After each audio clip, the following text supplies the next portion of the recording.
Hello, right on Twist, and welcome back to Raw Recap and Review. This is part 2 of March 30th, 2026 episode of Raw from Madison Square Garden in New York City. Now, if you haven't seen part 1,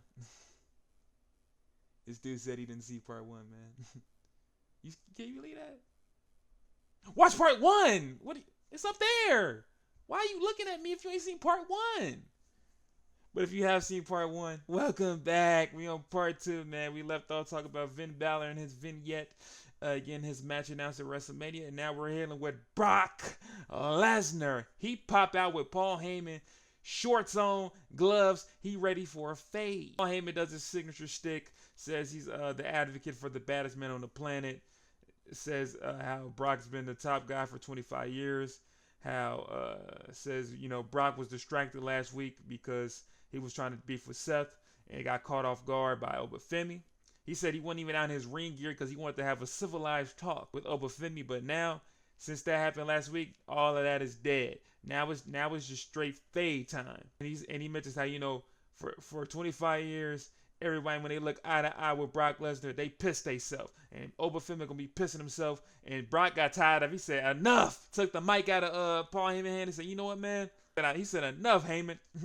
Oba, get your ass out here. But Adam Pearce has said, no, no, no. We're not gonna have none of that. We're not gonna have none of that. Pearce walks out with the security saying, hey guys, it's not gonna happen tonight. I need y'all to just leave the ring. But the lights go out. Ooh, ooh. Oba, Oba, Oba Femi get down to the ring, knocking security out the way. Pierce gets into his face, said, tell him to stop. He pushes the shit out of Pierce away, and then between the ring with Brock Lesnar. He gets on the apron, stares that man dead in the eyes. Ain't no piss to be seen. He not scared. He get inside the ring. Big face off between them. And in the game, Paul Levesque, Triple H gets into the ring. He splits him up and says, no, you guys can't do this at WrestleMania. He gets into the middle. He tells Paul Heyman, get Brock out of here. Get Brock out of here. At least Brock getting outside the ring. Oba stares him down the whole time. Brock has a little temper tantrum. He picks up the steel stairs, pump fake like he about to throw it in the ring. He doesn't. But then as on his way out, he picks up a security guard. F5s his ass. And that's the end of that segment. I can't wait for these guys to fight at WrestleMania. All I know is Oba Femi needs to win. Do the right thing, Triple H. Give Oba the W. Then we get into our third match of the night, and it's for the IC title. It is Penta, our IC champion, and he's doing an open challenge. He did an open challenge on social media, and Kofi Kingston ended up accepting it. So we got a good one-on-one between these guys. It starts off with a tie-up, Irish whip combo of jumping over into rolling over, which leads to Penta kicking Kofi into the midsection, and then that leads to him going to the corner. Penta tries to hit him with a splash, but Kofi gets out the way and then elbows him. Jumping elbow to Penta, then hitting multiple punches on him into the corner. And then he goes into the middle rope, tries to do a middle rope axe handle, but that gets stopped by Penta with a super kick, which leads to him Irish whipping Kofi, but Kofi hits him with a ripcord knee to the face, and then hits him with a standing tornado DDT. Goes for the pin, but that gets a kick out from pin. Then both men have a slapping exchange, multiple slaps back and forth to the chest, which leads into a super kick by Penta, and then he Irish whips Kofi into the corner, but Kofi jumps through the rope, hits a little corner kick to Penta, then goes to the top rope, tries to do another axe handle, but gets caught into a code breaker by Penta, goes for the pin. 1, 2, kick out from Kofi. I ain't gonna lie, that needs to be a finish for something. Now Penta tries to get the match over. He tries to go for the Penta driver, but that gets reversed into Kofi getting into the corner, try to go for a splash, but that gets missed, which leads to Penta hitting his little enziguri up kick into Kofi, and then doing his delayed drop kick from the top rope down onto Kofi. Goes for the pin there. 1, 2, another kick out from Kofi. Penta gets up, but Kofi slaps him in the chest, tries to Irish whip Kofi. Kofi ends up jumping off the middle rope and then lands a drop kick on the Penta. Penta gets the upper hand when he kicks Kofi to the outside onto the apron. That leads to Penta trying to do the springboard Mexican Destroyer to the outside on the apron, but Kofi reverses it by hitting him with a reverse back body drop onto the apron, and that's how we get onto a commercial break. Get back from the commercial break with Penta hitting multiple elbows onto Kofi, which Kofi fights out of it back with a kick, But then Penta gets him with multiple leg kicks, which leads to him doing a reverse sling blade onto Kofi. But Kofi gets up, fights right back with him with an SOS, which is basically he's holding him down his way and then flips forward into like a little power bomb, goes for the pin, but Penta kicks out of it. Penta then hits a middle kick onto Kofi, but then Kofi hits another kick of his own to the gut of Penta, which leads him hitting the ropes and then hitting a jumping leg drop onto Penta, goes for the pin, but he kicks out of it, which leads to Penta rolling outside the ring. Now Grayson Waller looks like he's going to do some cheating, but he picks up Penta and throws him inside the ring. And then Kofi goes over there and says, "Hey, man, I don't need no help, man. Stop touching him. Don't do nothing with him."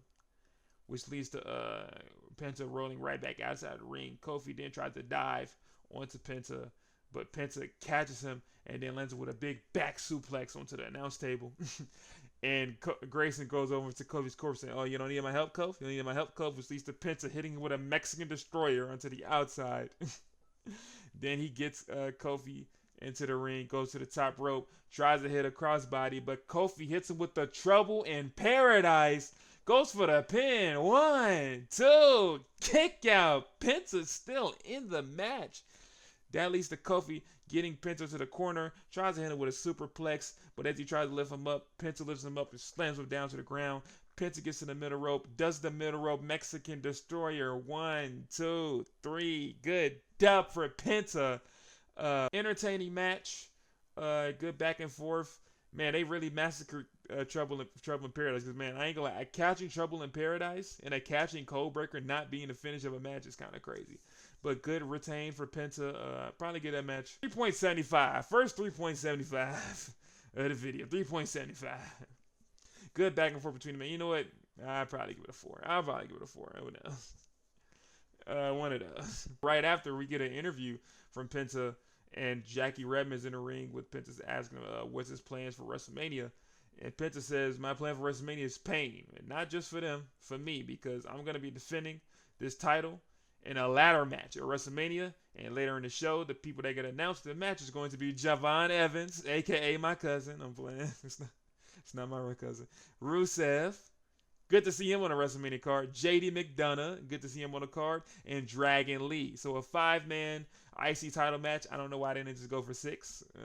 But it's good to see all those men getting onto the WrestleMania card. After that, we get a segment with Adam Pearce and Paul Heyman. Adam Pearce walks up to Paul, asks him, "You know where Brock is?" And Paul says, "Yeah, he's gone out of here." And then Pearce keeps asking him about his emails. He's like, "You know what, man? You can hear my thoughts about the emails when I get my time outside in the ring." So commercial break happens. Paul Heyman gets to the ring. He gets a big shout out to the Vision. He shouts out Austin Theory and Logan Paul for getting their W's. He says he tried to give people something special with Brock Lesnar and Oba Femi fighting, but Adam Pearce had to go up there and ruin everything. He says a whole bunch of disrespectful things about him. At least the Pearce walking out again, not messing with the disrespect. Says, "So Paul, did you check out your emails?" Heyman said, "I know everything. I'm the Oracle. I'm an Oracle. I see through the future. There's nothing you know that I don't know." So he says, "So that means you know that the Boston police dropped all charges against Seth Rollins." And like Paul's like, "Yeah, I know. I know ball." He said, "I'm the only promoter from the 90s still standing. I know things." At least to the ECW chants. He said, "Oh, okay. So that means you know that Seth Rollins is medically clear, right?" And he goes, and then Seth Rollins pops out. Music pops out. He pops out from behind Paul Heyman while he's doing this. Get that chair, whop on that back of that man. Then he set that chair underneath him, try to go for that curve stomp. But someone pulls his legs away. And it's like, who is it? It's Gunther. Pulls his legs away, big into a chokehold. He choking that man out. He pulling him over to the announce table, and he makes that man sleep, man. And somehow Gunther got cut on his face. I don't know how he got cut on his face, but he ends up swiping it and then rubs it on Seth's face. And as he's choking him, he points at the sign and says, "It's going to be you, Seth. It's going to be you." So Gunther makes Seth go to sleep, walks out, but he looks at Paul but doesn't interact with Paul. So I'm confused of why would he want to take down Seth Rollins if he's not working with Paul Heyman. You got 2 weeks to figure it out. But and then later in the night, it reveals that it would be Gunther versus Seth Rollins at WrestleMania. So they both got onto the card. It looks like Braun Breaker did not heal quick enough for the hernia, which sucks to see because he had a really good year. But then we get into a match. If you're in America, got no interests, which is crazy because it's Io Sky versus Raquel Rodriguez. They got into an argument backstage last week, and now they're having this match here.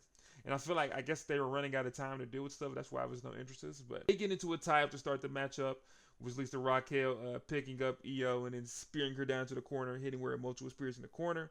That leads into an Irish whip, but Io tries to land a Hurricanrana onto Raquel, but Raquel catches her, tries to go for a powerbomb, but Io reverses that, punches, gets knocked back down. Then they get Irish whipped again. Io does a sweep down to her legs, and then does a drop kick onto Raquel. So Raquel trying to attack Io, but Io like olays Raquel outside of the ring, and then that leads to Io trying to go for her suicide dive, but it ends up getting caught by Raquel. Tries to slam her, but she puts her back down. Tries to go for the clothesline, misses, but hits her with a reverse clothesline back down. Boom, puts her back into the ring, goes for the pin, but Io Sky kicks out of it. At least the Raquel then hitting the big shoulder tackle to Io, and then try to lift her arm up for a slam, but Io turns that into an armbar. But then Raquel finds a way to get her off of her and then hits her with a big boot. Then that leads to Raquel picking up Io, going for a power bomb, but that gets reversed into her Hurricanrana into the corner. Then Io gets into the then that leads to Io hitting the middle row moonsault onto Raquel, which leads on to a commercial break. We get back from the commercial break with Io getting more offensive, does a big leg kick down Raquel, and then does a roll up, pull down onto Raquel, and then does that leads to a double leg stump onto Raquel. Raquel Irish whips Io Sky to the outside apron, but Io ends up catching Raquel, pulls her down into it, then hits her with the missile drop kick from the springboard. Leads her to the kip up, and then I got an aura farm for the people, which leads her landing a bullet train, which are double knees to Raquel seated in the corner. Then she tries to get over the moonsault, goes for that, but as she does it, big boots by Raquel, her feet up in the air, reversed by her. Then that leads to Raquel, big tackle throw into Io Sky, goes for the pin, but Io kicks out of it. Raquel tries to go for the Tejana bomb, but that gets reversed into a Hurricanrana, into another double leg stump, goes for the pin on her. 1, 2, Raquel kicks out of it. That leads to the distractions. We get the Kabuki Warriors popping out, and Kairi Sane jumps onto the apron, which leads to Raquel big booting Kairi Sane off of it into Asuka. That leads to Io trying to put a roll up on the Raquel, but she kicks out of it. Io gets to the top rope and then lands a tornado DDT onto Raquel. Then he tries to hit her with the bullet train again, but as she's seeing it, she sees Asuka abusing Kairi, and she's like, I don't know what to do. She goes for a suicide dive on Asuka and lands really badly. Like, she hits her head like kind of crazy. I'm like, damn, you good?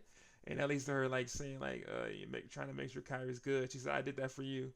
And that leads to Raquel getting Io now, and then Tejana bomb on the mat. 1, 2, 3.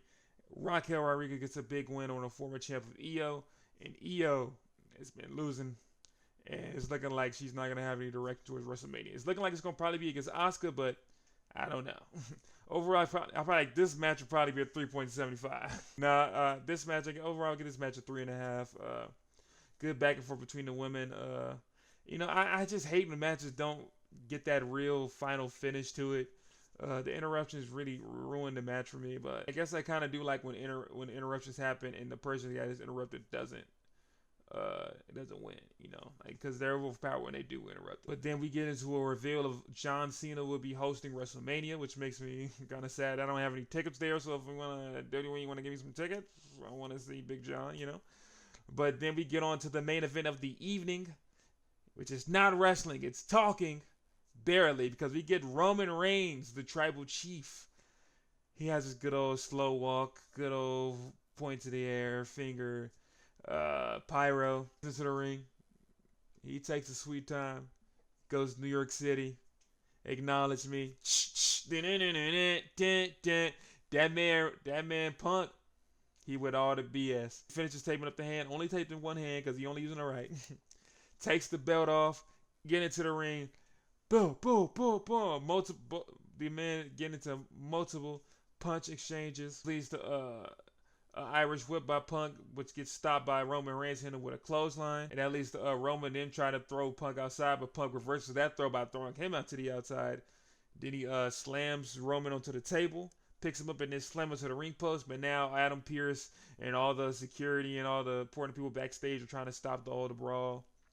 They're fighting back and forth while they're trying to stop all the brawl. Roman ends up fighting through it, getting multiple punches onto CM Punk, tries to go for the powerbomb on him, but that gets reversed by Punk, who ends up trying to get a GTS onto Roman, but that gets stopped by Adam Pearce, leads to more arguments and distractions. Roman ends up spearing one of the producers backstage, who used to be an actual wrestler, Petey Williams, who looks extremely different than he was when he was a wrestler.